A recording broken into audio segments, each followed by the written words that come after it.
दोस्तों, आप सबको नमस्कार।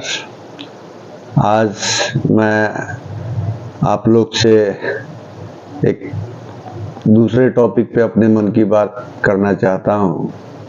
अक्सर मेरे दोस्त हमसे पूछा करते हैं कि आप मोदी सरकार और मोदी जी का विरोध क्यों करते हैं। ये बात सही है कि मैं मोदी सरकार और मोदी जी का मैं विरोध करता हूँ, जम के विरोध करता हूँ। और 2014 में मैं मोदी जी का जम के सपोर्ट करता था।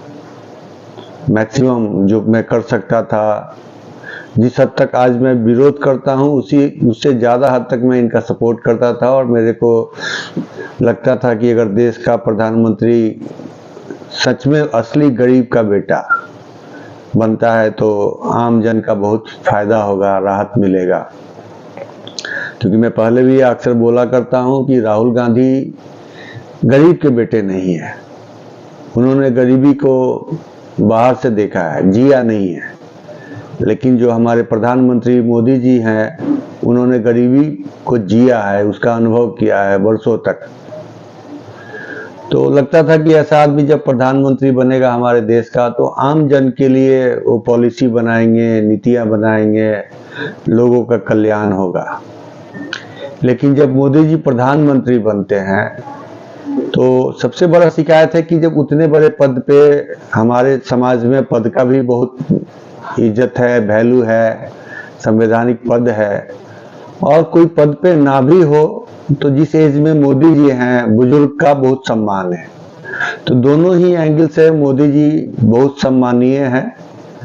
लेकिन मैं बहुत निराश हूँ, उदास हूँ, और बहुत सारे लोगों को लगता है कि मोदी जी एक पॉलिसी के लेवल पे जो गरीबों के लिए कर सकते थे, जो शिक्षा और स्वास्थ्य, जो मूलभूत संरचना है जिसके बगैर कोई देश का विकास नहीं हो सकता है, और खास करके गरीब वर्ग के लिए, मध्यम वर्ग के लिए अगर सरकार शिक्षा और स्वास्थ्य की उचित व्यवस्था कर दे तो महंगाई, बेरोजगारी, हर चीज का मध्य वर्ग, गरीब तबका सामना कर लेगा।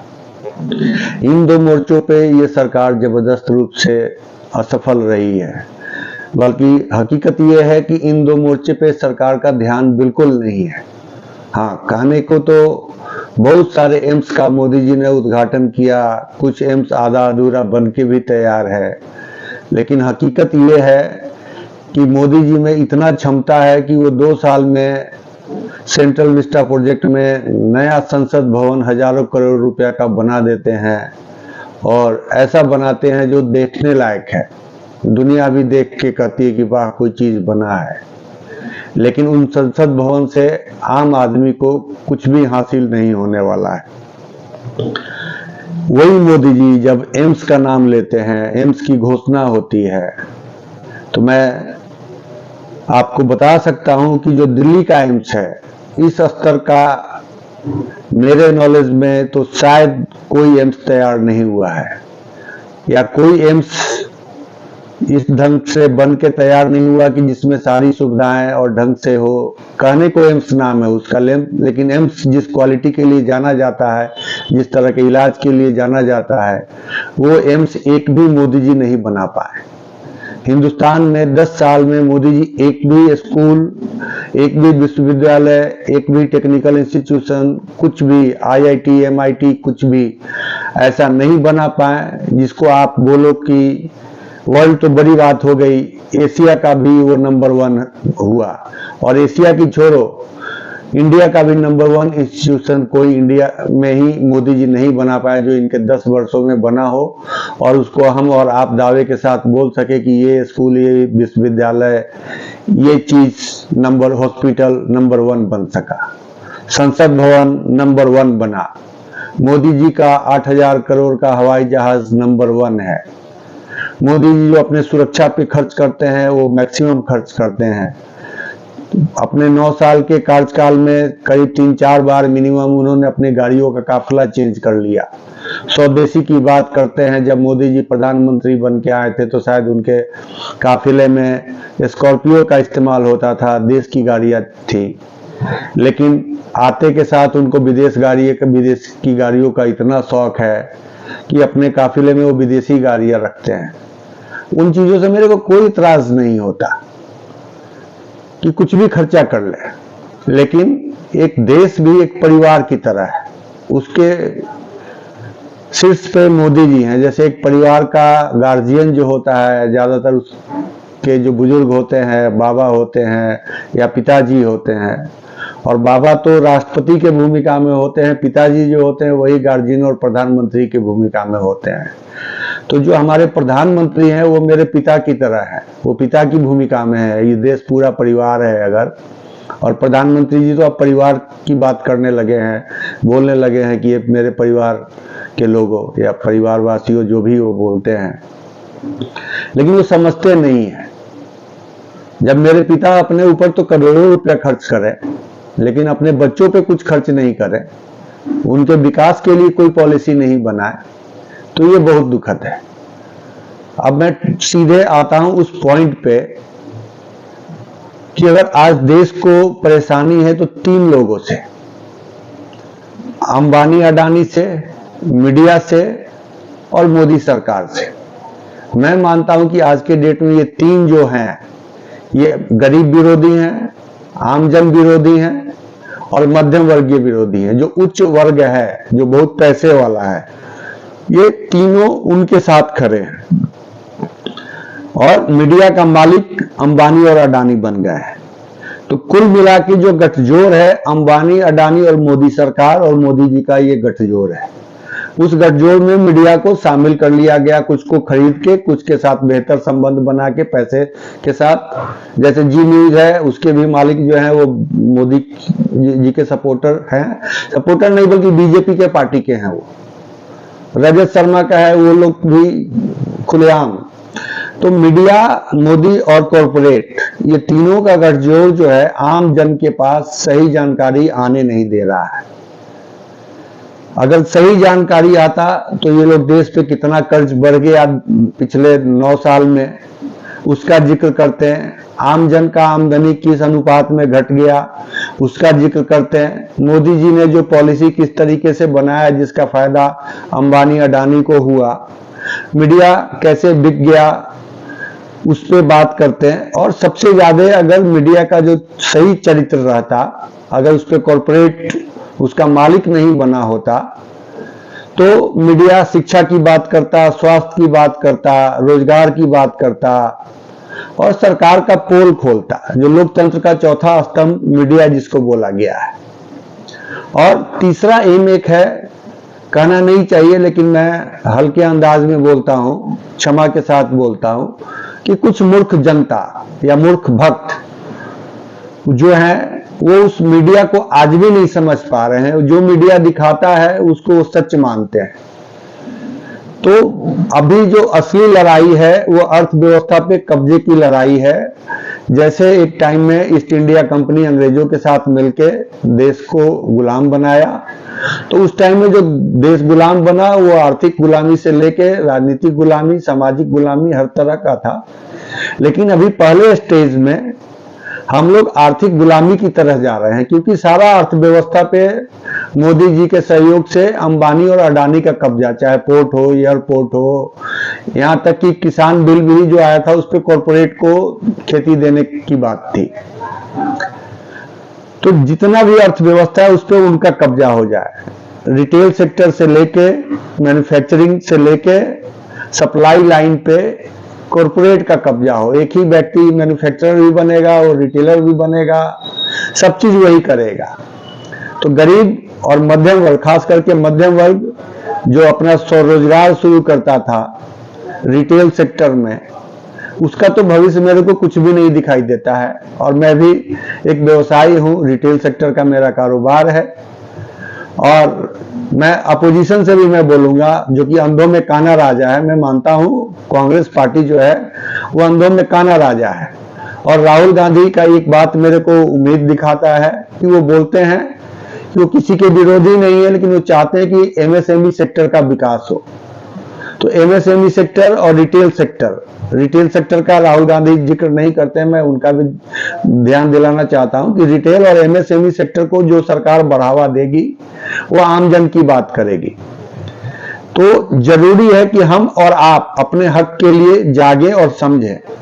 हम लोग हिंदू मुस्लिम में बटे नहीं और उसकी राजनीति के शिकार हम लोग हो गए हैं, और उसी के काउंटर में जो अपोजिशन वाले हैं और कांग्रेस पार्टी भी, मैं मानता हूं कि कांग्रेस पार्टी का चॉइस नहीं है, लेकिन कांग्रेस पार्टी हिंदू मुस्लिम राजनीति से तंग आके उसके काउंटर में जातीय जनगणना की बात करती है।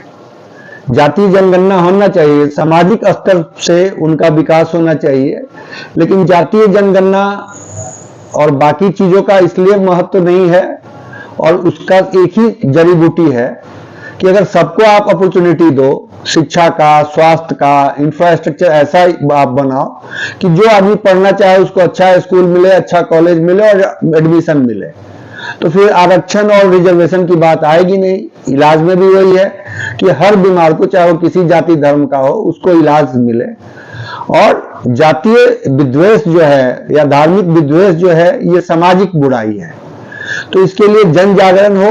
और ठीक है, मैं मानता हूं कि किसी भी सेक्टर में किसी भी जाति के लोग अगर हमारे भाई पिछड़े रह गए तो उनको एक अपॉर्चुनिटी मिलना चाहिए, लेकिन वो अपॉर्चुनिटी कहां से दोगे? जब तक आप इंफ्रास्ट्रक्चर को खड़ा नहीं करोगे तो किसी की जनसंख्या गिन के भी क्या करोगे?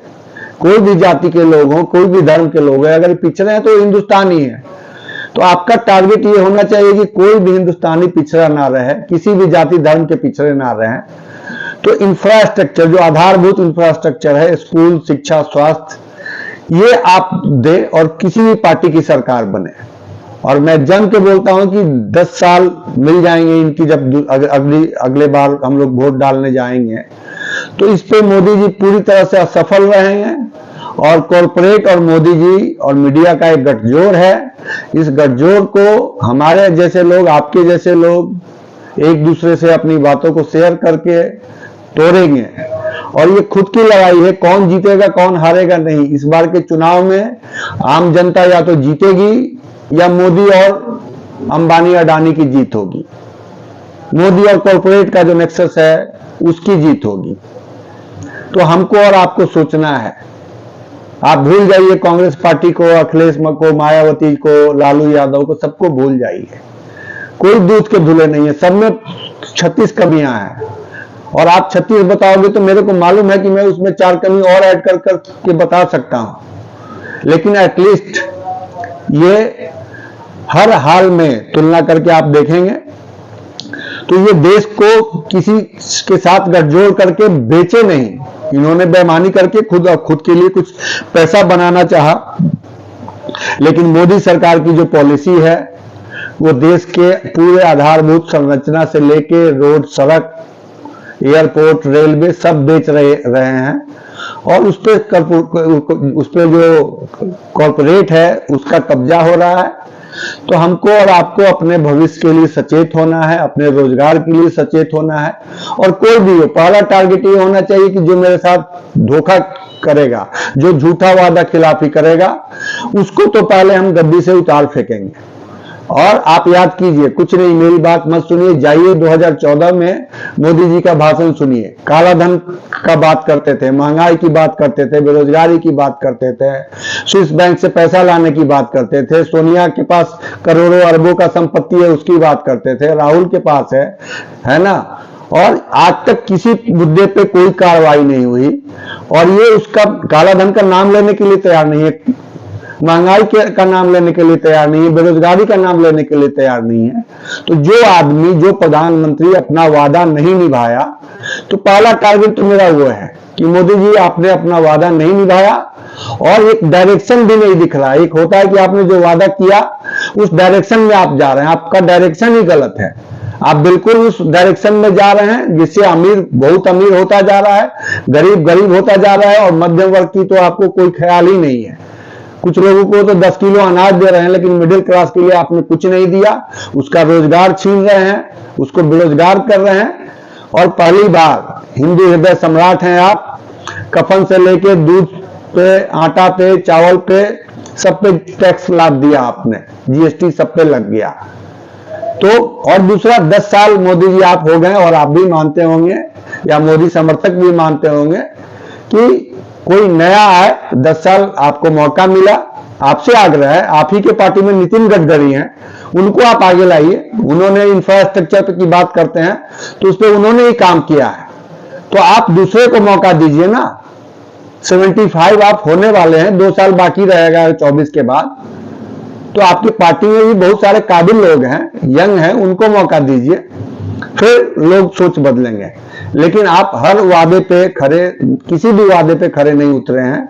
इसलिए हम सबसे अपील करते हैं कि हमारा और आपका फर्ज बनता है, कर्तव्य बनता है कि अपने देसी ईस्ट इंडिया कंपनी अर्थात अंबानी अडानी, और अंबानी अडानी को मैं इसलिए बोलता हूं, इनका विरोध मैं इसलिए करता हूं कि आप बिजनेस नहीं कर रहे हैं, आप मीडिया को खरीद के पॉलिटिक्स में इनडायरेक्टली इन्वॉल्व हो गए हैं, है ना, लॉबी का काम कर रहे हैं आप सच्चाई नहीं ला रहे हैं, आप एक पार्टी बन चुके हैं। तो आपसे भी देश को खतरा महसूस होता है, हमारे जैसे लोग खतरा महसूस करते हैं, तो आपको भी हम लोग उतना ही दोषी मानते हैं, और आप हैं। आपने मीडिया को क्यों खरीदा, और खरीद लिया तो उस पर दिन रात हिंदू मुस्लिम की बात क्यों होती रही, दिन रात पाकिस्तान की बात होती रही। आपको बात करना है तो अच्छे मुल्क की बात करिए जो तरक्की करता है। बगल में बांग्लादेश है, वो भी बहुत छोटा सा मुल्क है, लेकिन उसका पर कैपिटा इनकम हम लोग से ज्यादा है आज के डेट में, उसका ग्रोथ रेट भी बेहतर हो रहा है ना।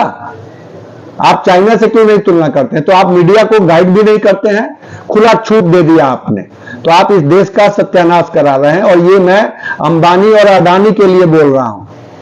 आप वेलफेयर पे कोई खर्च नहीं करते हैं, आप गरीबों के लिए कुछ नहीं करते हैं, आपका अरबों रुपया आपकी संपत्ति है, और अगर जो जितना आप कमा रहे हैं वो भारत सरकार अगर कमाता तो वो देश की संपत्ति होती। तो मोदी जी ने भारत सरकार के जो कमाई का जरिया था उसको नहीं बढ़ाया, करप्शन को नहीं रोका। सिर्फ करप्शन मोदी जी अगर रोक लेते 10 साल में तो ना रेल को बेचने की जरूरत हुई, ना एयरपोर्ट बेचने की जरूरत होती, कुछ भी बेचने का जरूरत नहीं होता, और पैरेलल गवर्नमेंट चलता, सरकार करके दिखाती कि ये मेरा स्कूल का मॉडल है और मेरा हॉस्पिटल का मॉडल है। प्राइवेट वाले भी बनाते, फोर्टिस मैक्स बनाते, मैक्स जो हॉस्पिटल बनाना था बनाते, लेकिन सरकार आज के डेट में एजेंट की तरह हो गई है। सरकार कुछ नहीं करना चाहती है, ना इंडस्ट्री चलाएगी सरकार, ना हॉस्पिटल चलाएगी, ना स्कूल चलाएगी, सब प्राइवेट हाथों में सौंप रही है। तो ये हाई टाइम है, हमको और आपको जागना है। अगर हम आप जाग के अपने रोजगार के लिए मोदी जी और अंबानी अडानी को नहीं हराएंगे, ये हार सिर्फ मोदी जी का नहीं है। और जब मोदी जी जीते थे तब भी इनके पीछे अंबानी और अडानी जी का बड़ा हस्त था। तो हम लोग को मिलकर अंबानी अडानी और ये मीडिया और मोदी सरकार, ये सबको हराना है। ये बड़ी तगड़ी लड़ाई है, अंग्रेज से ज्यादा शक्तिशाली ये लोग हैं। लेकिन जब जनमानस जाग जाएगा, हमारे जैसे लोग भी जो 2014 में मोदी जी के दीवाने थे आज नहीं है, तो आप सबसे अपील है। और आगे हर एक टॉपिक पे मैं फिर आपसे अपनी मन की बात बताऊंगा, और अगर आप हमसे सहमत हैं तो इसको आप शेयर कीजिए, जागरूक बनिए, क्योंकि मीडिया आपको सच्चाई नहीं बताएगा। आपको अपने दोस्तों, समाज को, सबको जागरूक करना पड़ेगा, और खुद के लिए आपको वोट देना पड़ेगा, ना हिंदू के लिए, ना मुसलमान के लिए, ना जाति के लिए। इस बार वोट दीजिए रोजगार के लिए, महंगाई से छुटकारा के लिए। धन्यवाद दोस्तों, धन्यवाद।